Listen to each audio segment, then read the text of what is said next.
Ngayon mga repa, i-share ko sa inyo ang mga kinakahiligan kong kainin na sa tuwing nalalaman ng iba ay nawiwirduhan sila sa akin at nagtatanong bakit ko daw kinakain yung mga yon. At isa na dyan na weird snack ko na paborito ko talagang papakin nung bata pa ako ay yung bahaw na kanin. Di ko nga alam kung bakit pero sarap na sarap talaga ako sa kanin pag bahaw na to. Kaya naman nung bata pa ako, pag wala akong magawa, ito yung minumukbang ko. Naalala ko nga one time, nung first time ako nakita ng lola ko, na mag-isa lang nakaupo sa lamesa, tapos namamapak ng bahaw. Tinanong niya pa nga ako noon kung gutom ba daw ako, kasi meron naman daw kasi kaming ulam dun sa may kaldero. Pero umiling lang ako noon, tapos diretso balik sa pagkain ng bahaw. Naalala ko pa nga tingin sa akin ng lola ko noon, na para ba siyang concern na naaawa, na hindi maintindihan. Pero hinayaan niya na lang ako. Siguro naisip-isip niya mahalaga ay nakain ako. Tapos ngayon napag-isip-isip ko, bakit kaya siya concerned sa akin noong mga panahon na yun na namamapak ako ng bahaw? Sa kanya ko nga natutunan kung paano mamapak ng bigas.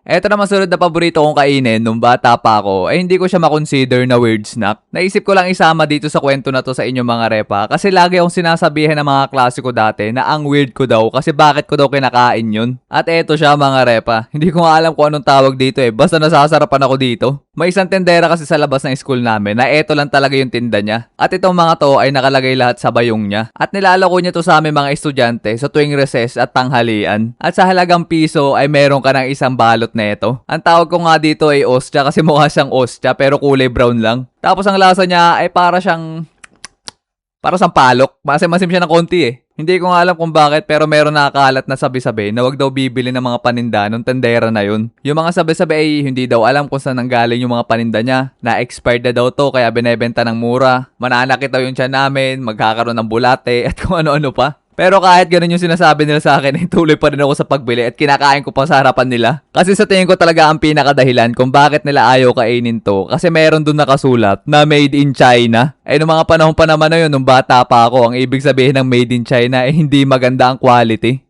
Uy Rio, huwag mo kainin yan, baka mapano ka. Ha? Bakit? Ano bang sabi ng ibang bata sa pagkain na to? Sabi kasi nila sa akin yung Chinese na nakasulat na yan, ang ibig sabihin daw ay pagkain para sa daga. Ha? Okay, maniwala sa mga yun. Ang basa talaga dito ay hawthorn cake. Ha? Paano mo nabasa yan? Ay Chinese yan. Meron kasi ako netong Duolingo app. At dahil dito natutunan kong basahin yung sulat ng Chinese na yan. Oh! Ang basa kasi dito ay sanchaping. Ang sancha kasi ay isang uri na maasim na kulay pulang pruta sa China at kamag-anak ito ng mansanas. Tapos ang bing naman, ang ibig sabihin nito ay biscuit o kaya naman cake. Kaya ang basa dito ay hawthorn cake sa English. Oh, ganun pala. Galing mo naman mag-Chinese, Rio. Hehehe.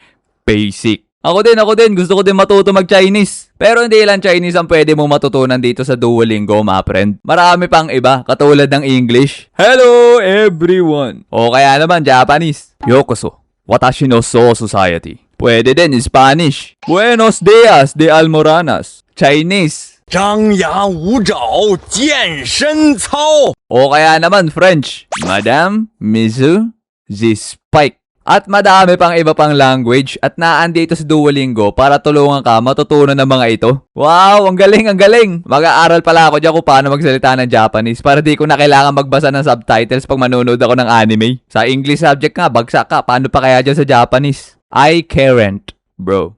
Huwag kang mag-alala. Sobrang dali lang kasi matuto dito sa Duolingo. Kaya mo nga matuto dito while having fun Ngayon pa nga meron pa silang bagong course katulad ng chess. Uy, gusto ko mag-chess. Kaso ang problema, di ako maalam maglaro nun Huwag kang mag-alala. Kasi kung hindi ka maalam, ay kaya mo ito matutunan sa Duolingo. Tuturuan ka kasi dito step by step na para ka naglalaro. At meron din mga fun characters na i-guide ka through solving puzzles. Sa totoo lang, tutulungan ka na ito ay exercise ang iyong utak para maging matalino ka.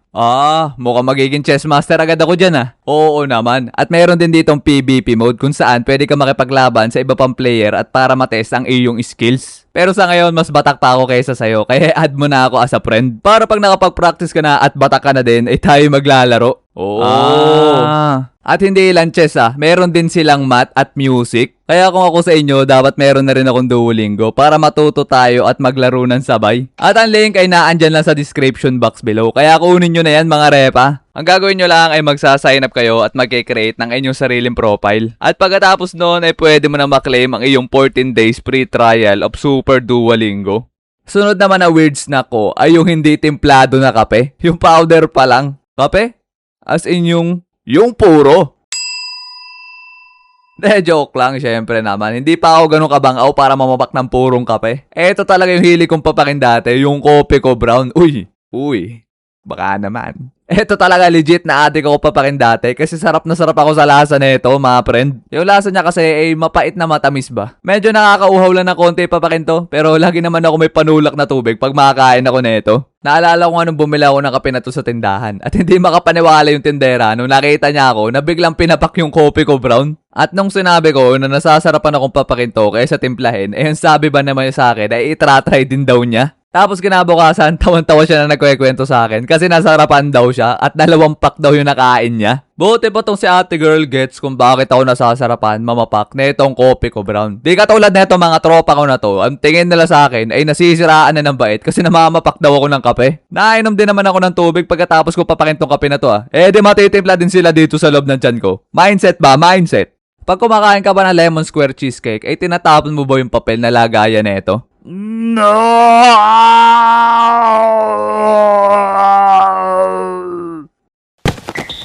How could you? Itapon to masarap na pagkain na to. Ako kasi ito yung makakain ng cheesecake. Ito talaga pinakauna kong kakainin bago yung tinapay. Looking nga para mas masarap to kaysa doon sa mismong tinapay. At pagkatapos ko itong nguyain na mga ilang minuto at sipsipin hanggang maubos na yung flavor, idudura ko na yung papel. Pero hindi lang yung papel ng cheesecake na to ang minumukbang ko, pati yung sa Paji Bar kasi pareha sila ng papel ng cheesecake Hindi katulad dun sa Wata Tops tsaka Choco Tops, di kaya ma-friend. Masyado makunat yung papel nila. Yung mga tropa ko nga lagi sa akin binibigay yung papel ng Paji Bar at cheesecake nila kasi alam nila na minumukbang ko yun.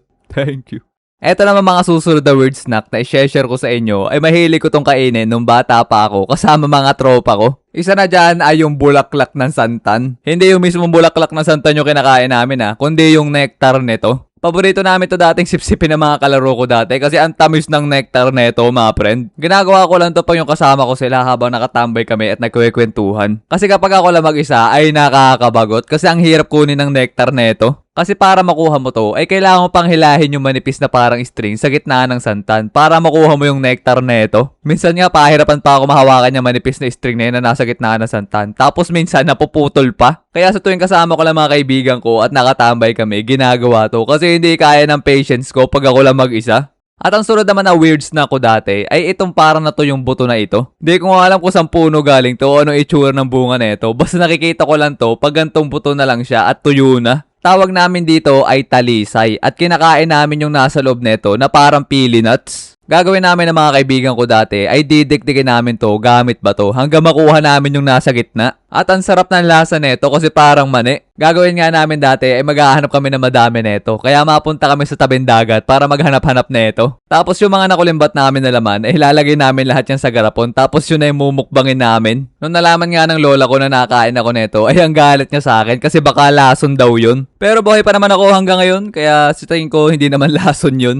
Sunod naman na weird snack ko dati ay yung dahon ng sampalok. Dati kasi tuwing umaga pag mapasok na ako sa school meron lagi ako nadadaanan na puno ng sampalok. Kaya lagi ako napitas ng dahon doon sabay diretso mual. At ang lasa ng dahon ng sampalok para sa hindi nakakaalam ay maasim siya. Kaya sarap na sarap ako dati kutib-kutibin yung dahon neto. Mag-iingat lang kayo at dapat malaman nyo na dahon talaga ng sampalok ang makakain nyo kasi kahawig ito ng ipil-ipil. One time kasi ay kumuha ko ng isang bungko sa palad ko ng dahon na akala ko ay sampalok. Tapos pagkain ko dito, sabay nguya, ay ampait mga friend. Ipil-ipil pala yun, hindi sampalok. Namamapaktim ba kayo ng noodles? Naalala ko kasi dati nung kayayaan kami ng mga tropa ko noon na bumili daw kami ng chichirya. Tapos nagtataka sila bakit chicken na noodles ang binili ko. Nagtanong pa nga sila sa akin kung lulutuin at uulamin ko ba daw mamaya ito pag uwi ko sa bahay. At di sila makapaniwala nung sinabi ko sa kanila na ito na yung kakainin ko dun sa tambayan namin. Ang way ko kasi sa pagkain dito ay dudurugin ko yung noodles sa maliliit na piraso. Tapos pag wala na malalaking piraso at durug-durug na silang lahat ay doon ko na ibubudbud yung powder tapos i-shake ko na to. At pag lahat na ng noodles sa loob ay balot na ng powder ay doon mo na to pwede kainin ma friend. At ako na nagsasabi sa inyo, the base ang lasa na ito. Ginagawa ko kasi to dati nung high school pa ako. Naakala ko dati ay ako lang ang nagawa nun. Kasi one time nung nag-grocery shopping ako sa mall, meron ako nakita dun sa may chichirya aisle na gantong-ganto talaga yung tema. Noodles din siya na merong seasoning powder sa loob. All this time nung bata pa ako, iniisip ko na ako'y baliw kasi mahilig ako kumain ng hilaw na noodles. Tapos nung nakita ko tong chichirya na to, ako'y napaisip. Kung merong supply, ibig sabihin, meron demand. Ibig sabihin, hindi pala ako nag-iisa na baliw na kumakain ng hilaw na noodles. Madami pala kaming baliw na katulad ko na nakakain din ng hilaw na noodles.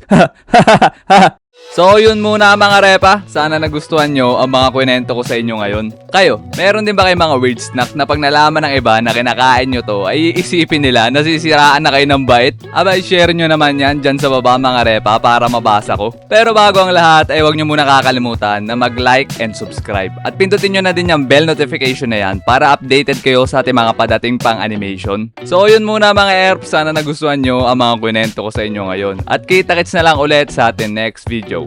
Peace!